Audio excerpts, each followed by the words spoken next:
Everyone, welcome back to your channel D pharmacy note.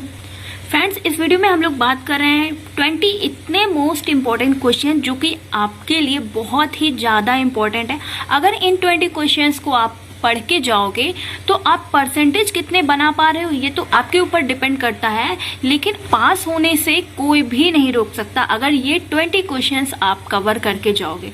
तो इस video में हम लोग बात कर रहे हैं फार्मेसी लॉ एंड इथिक्स के वे मोस्ट इम्पोर्टेंट क्वेश्चन जो कि एग्जाम में काफी बार पूछे गए हैं और आता ही आता है। ये वीडियो मैं सुबह अपलोड कर देती है, 11 बज रहे हैं इस समय जब मैं वीडियो रिकॉर्ड कर रही हूँ। हमारा इंटरनेट ख़त्म हो चुका है, तो हमारी बहन ऑफिस से आएंगी 6 बजे, तो आपको ये वीडियो मिल जाएगा। तो फ्रेंड्स, आई होप आप सभी लोग मेरी हेल्प करोगे, ज़्यादा से ज़्यादा लोगों तक शेयर करोगे अगर आपके लिए वीडियो काफ़ी ज़्यादा हेल्पफुल हो रहे हैं। आप सभी के कमेंट्स आ रहे हैं, दीदी ऑल इम्पोर्टेंट क्वेश्चंस को कवर करवा दीजिए। मैं कवर करवाऊंगी, बिल्कुल कवर करवाऊंगी, लेकिन आपका जो काम है वो भी तो करते जाइए। तो आइए देखते हैं आज हम लोग इम्पोर्टेंट क्वेश्चंस को जो कि आपके न्यू सिलेबस के अकॉर्डिंग है, जो आपको एग्जाम में पास करवाने के लिए बहुत ही ज़्यादा इम्पोर्टेंट है। तो यहाँ पे देख रहे हैं आप लोग, हम लोग पहुँच चुके हैं अपने फार्मेसी लॉ एंड इथिक्स के न्यू सिलेबस पे। लेसन फर्स्ट यहाँ पे लिखा हुआ है, तो यहाँ पे टॉपिक्स और यहाँ पे आवर्स दिए गए हैं कि आपको इस लेसन की इतने घंटे तक स्टडी करनी है, पढ़ना है। तो देखिए, फर्स्ट लेसन दिया गया है law, history and various act relate of drug and pharmacy profession. तो इसके बारे में सिर्फ आपको पढ़ना है, ज़्यादा कुछ याद नहीं करना है, बस आपके नॉलेज में रहना चाहिए। बस एक बार पढ़ जरूर लेना, ठीक है। इससे क्या होगा, आपको एकदम फार्मेसी लॉ एंड इथिक्स का ओवरव्यू मिल जाएगा। ओके, अब आइए हम लोग मोस्ट इम्पोर्टेंट जो टॉपिक है हमारा लेसन सेकंड, इसके बारे में बात करते हैं। इसकी आपको स्टडी 5 आवर्स तक करनी है। तो ये इम्पॉर्टेंट टॉपिक तो बहुत ही ज़्यादा है, मेरे क्वेश्चन पेपर में भी आया था। फार्मेसी एक्ट 1948 एंड रेगुलेशन बहुत ही ज़्यादा इम्पोर्टेंट टॉपिक है। इनके objective, definition, pharmacy council of India, constitution of function, education regulation क्या है, कैसे एजुकेशन को रेगुलेट करना है, ठीक है। स्टेट ज्वाइंट स्टेट फार्मेसी के बारे में पता होना चाहिए, ठीक है। तो ये सारे टॉपिक्स आपको कवर करके जाना है। और इसी का सेकंड लेसन का ही ये रेगुलेशन 2015 नया ऐड हुआ है आपके सिलेबस में, तो आप इसको भूल के नहीं जाना है, इसको जरूर पढ़ के जाना है, ठीक है। ये तो आता ही आता है, ये भी पूछा जाएगा इस बार। तो आइए देखते हैं थर्ड लेसन में आपको क्या पढ़ के जाना है और क्या नहीं। जैसा कि आप लोग यहाँ पे देख रहे हैं, drug and cosmetic act 1940 and rules 1945 and new amendment. तो इसकी स्टडी आपको 23 आवर्स मतलब 23 घंटे आप पढ़ोगे इस लेसन को। इतना ही नहीं है, आगे भी अभी नेक्स्ट पेज पे दिखाएंगे, ठीक है। तो आपको 23 आवर्स पढ़ने में ही आपको क्या क्या इम्पोर्टेंट है पता ही होना चाहिए, ठीक है। तो देखिए, इसमें से आपको इसके बारे में तो पता ही होना चाहिए, 1940 एक्ट के बारे में, ठीक है। कॉस्मेटिक एक्ट है, इनके ऑब्जेक्टिव, डेफिनेशन एंड शेड्यूल बहुत ही ज़्यादा इम्पोर्टेंट है।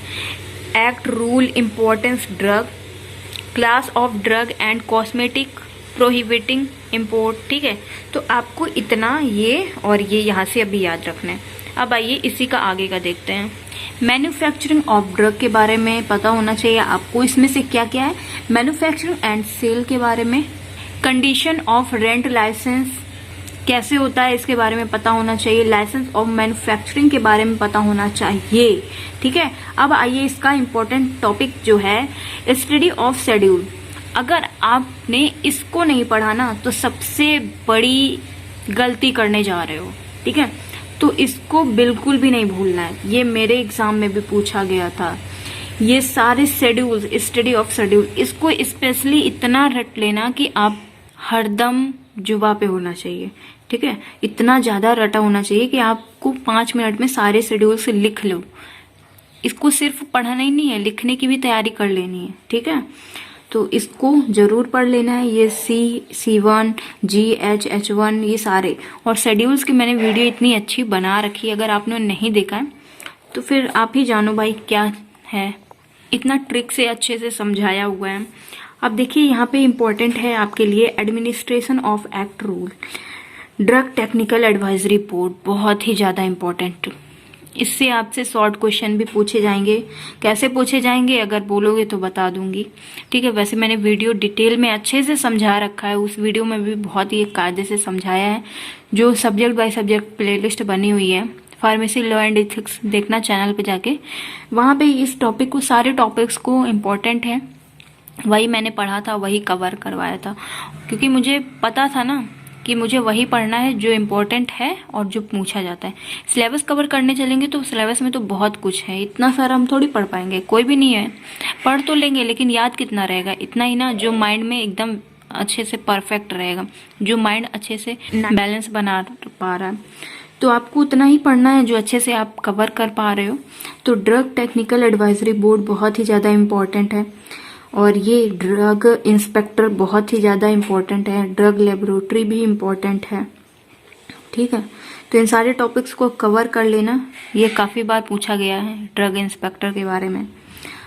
अब टेक्निकल एडवाइजरी बोर्ड तो बिल्कुल भूलना ही नहीं है, इसको तो जरूर पढ़ के जाना है, ऐसा पढ़ना है कि सपने में भी याद रहे।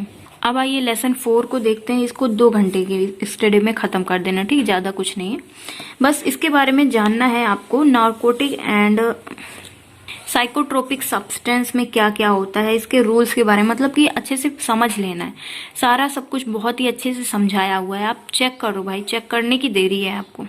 अगर मेरी सिस्टर का फ़ोन होता तो मैं दिखा भी देती आपको यहीं साथ में वीडियो, लेकिन अगर जब वो आएंगी तब मैं वीडियो रिकॉर्ड करने चलूँगी, तब आपको 8 बजे वीडियो मिल पाएगी, क्योंकि टाइम लगता है बहुत सारा प्रोसीड होने में। तो देखिए अब फर्स्ट ये तो हो चुका है। अब 5 लेसन में देखते हैं ड्रग एंड मैजिक रेमेडी, बहुत ही ज़्यादा इम्पोर्टेंट है, एग्जाम में काफ़ी बार पूछा गया है, ठीक है। तो इसमें डेफिनेशन यही सब लर्न कर लेना है और कुछ नहीं है। कैसे कवर करना है, कैसे टॉपिक को कवर करना है, वो जो मैंने वीडियो अपलोड किया है ना उसमें है, ठीक है। तो यहाँ पे हम लोग सिर्फ टॉपिक्स की बात कर रहे हैं, कौन कौन सा इम्पोर्टेंट है आपके लिए। 6 लेसन में तो मुझे कुछ भी नहीं इम्पोर्टेंट लगा, तो आप 6 लेसन स्किप कर सकते हो, ठीक है। और 7 लेसन बहुत ही ज़्यादा इम्पोर्टेंट है। ऐसा कोई भी ईयर का कोई भी ऐसा क्वेश्चन पेपर नहीं होगा जिसमें ये पॉइजन एक्ट नहीं पूछा गया होगा, तो काफ़ी ज़्यादा इम्पोर्टेंट है। मेरे सीनियर्स में भी पूछा गया था और मेरे में भी पूछा गया था ये पॉइजन एक्ट, तो बहुत ही इम्पोर्टेंट, इसको कवर कर लेना भैया आप लोग, ठीक। और 8 नंबर में देखिए, 8 नंबर में फूड सेफ्टी के बारे में बताया गया, लेकिन ज़्यादा कुछ इसमें से नहीं पूछा जाता है। 9 नंबर में ज़्यादा कुछ नहीं पूछा जाता है, बस ड्रग प्राइस कंट्रोल ऑर्डर के बारे में एक बार पढ़ लेना बस, ठीक। और 10 नंबर में कोड ऑफ फार्मास्यूटिक इथिक्स, बहुत ही ज़्यादा इम्पोर्टेंट है कि फार्मेसी के कोड क्या हैं, फार्मासिस्ट को कैसे रिलेट करना है, अपनी जॉब को कैसे हैंडल करना है, इसको भी बहुत अच्छे से समझा रखा है, वीडियो अपलोड है, चेक करो भाई। और 11 नंबर में ये भी इम्पोर्टेंट है, काफ़ी बार एग्जाम में पूछा गया, मेडिकल टर्मिनेशन प्रेगनेंसी एक्ट कैसे क्या रहता है, कौन कौन से रूल्स रहते हैं इसमें, ठीक है, इसको भी इम्पोर्टेंट है। 12 नंबर में rule of all government pharmacist, इसको भी पढ़ लेना। सेंट्रल ड्रग स्टेट इम्पोर्टेंट है, ये भी पढ़ लेना, ठीक है, ये भी इम्पोर्टेंट है, पढ़ लेना। 13 नंबर देखा जाए तो इसको तो आपको खुद ही अपने नॉलेज के लिए ही पढ़ना है और ज़्यादा पूछा नहीं जाता, ठीक है। गुड रेगुलेशन और डॉक्यूमेंट्स क्या क्या लगते हैं लाइसेंस रेगुलेशन में, तो इसको आपको खुद अपने नॉलेज के लिए पढ़ना है। अगर आपको अपने बारे में कुछ जाना है, अपने लाइसेंस के बारे में कैसे आगे हैंडल करोगे, तो इसको पढ़ लेना, ठीक है, हेल्प मिलेगी आपको पूरी लाइफ। 14 नंबर क्वेश्चन में देखिए जेनेरिक, जो मतलब कि ब्रांड और जेनेरिक में क्या डिफरेंस होता है इसके बारे में पूछा जाता है कभी कभी, और ब्लड बैंक के बारे में थोड़ा पढ़ लेना। नेक्स्ट इम्पॉर्टेंट टॉपिक है फार्मासिस्ट एंड हॉस्पिटल, इसको भी देख लेना एक बार ध्यान से कि अगर आपकी फार्मेसी में जॉब लगती है हॉस्पिटल में तो आपको कैसे क्या करना रहेगा, ठीक है। यहाँ पे ये बताया गया है, अच्छे से समझा दिया जाता है यहीं पे कि आपको आगे चल के अगर कहीं आप जॉब कर रहे हो तो कोई प्रॉब्लम ना हो, इसीलिए हम लोग की पढ़ाई लिखाई है। 18 लेसन से नेशनल इथिक गाइडलाइन को भी देख लेना भाई, ठीक है, क्योंकि ये इससे नेशनल है तो फिर ये इससे पूछा जा सकता है।